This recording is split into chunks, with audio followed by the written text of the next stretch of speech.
Well, welcome to the fourth edition of the Crucible Catch Up. The tournament is really getting into its stride now. I've been joined by Ivan Speck from the Daily Mail. Ivan, I know you've been very much enjoying the tournament so far. If we're talking about yesterday, there's only one man, Dechawat Poomjaeng, also known as Jack, knocking out Stephen Maguire. What a story for you guys to feed on. The tournament came alive, didn't it? The audience, they didn't know anything about him. We didn't know anything about him. And certainly Stephen Maguire didn't know anything about him. And he was just a breath of fresh air. I mean, from Maguire's point of view, a lot of people do enjoy watching Stephen because when he's in the flow, he's a brilliant player. Won the Welsh Open, and I think people thought, OK, he could really mount a challenge this year. But he just looked shell-shocked. Well, I think part of it is Poomjaeng is such a showman, but at the same time he plays really, really slowly. So Maguire didn't quite know whether to laugh or cry. He got frustrated. He was banging the table. When he came out, he was all gone. He didn't know what to do, and he had 3 sessions to relax and get his head right, and just couldn't do it in any one. Poomjaeng played really well, but you do have to say, at times he got the run of the balls. Well, he did, but as Stephen Maguire said, he said the player who plays the best often gets the run of the balls, and Poomjaeng did make some tremendous pots. I mean, it was like watching amateurs play snooker. The position was shaky at times, but he just saw a ball and potted it. In the press room, what was the view? Because when Maguire potted that brown and got a lovely kiss on the pink to allow him the blue and the pink to level all at 9-all, did you then think, OK, Maguire's going to take this and he's finally going to get over what could turn out to be the first round nightmare?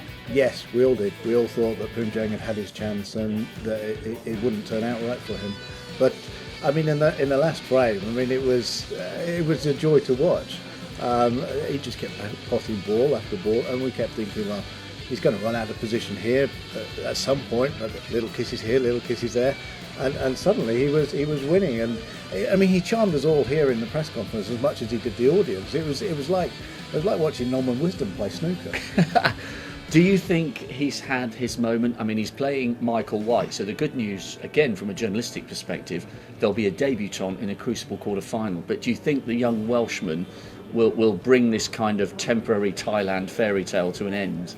I'm not sure. I don't think Michael White will have quite ever played anyone like Poomjaeng. The other thing is that Michael White will go into this match probably as favourite.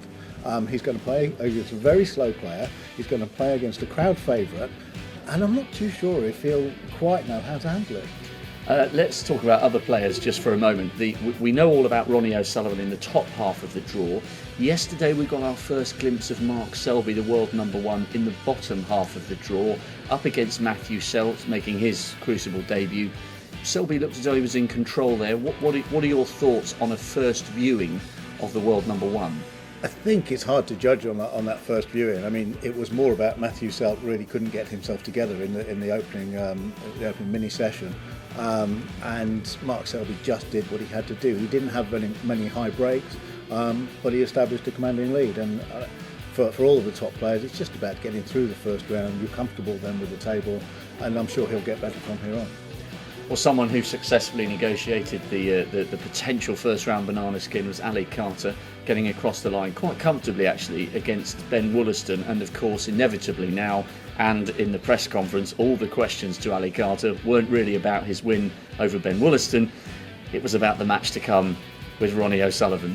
Yes, and I think Ali Carter was slightly strange in his press conference. First of all, it was almost monosyllabic. First of all, and I guess sometimes he may feel that he would like some of the emphasis to be on him rather than his opponent.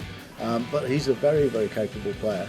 I mean, obviously he's played Ronnie in two world finals, so they know each other's game very, very well.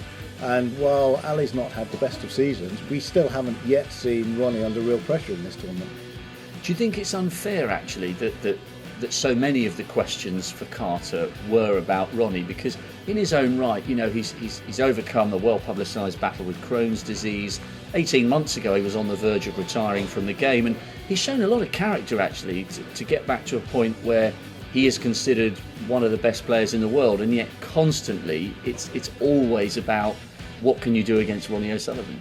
Well, yes and no. Yes, he does maybe deserve a little bit more emphasis on himself, but Ronnie is the great showman. Ronnie is the great pull for snooker and for this tournament.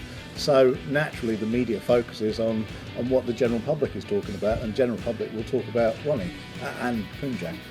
Well, of course, we'll see both of them further on in the tournament. Still many more talking points to come here in Sheffield. That's why the Crucible is the home of snooker.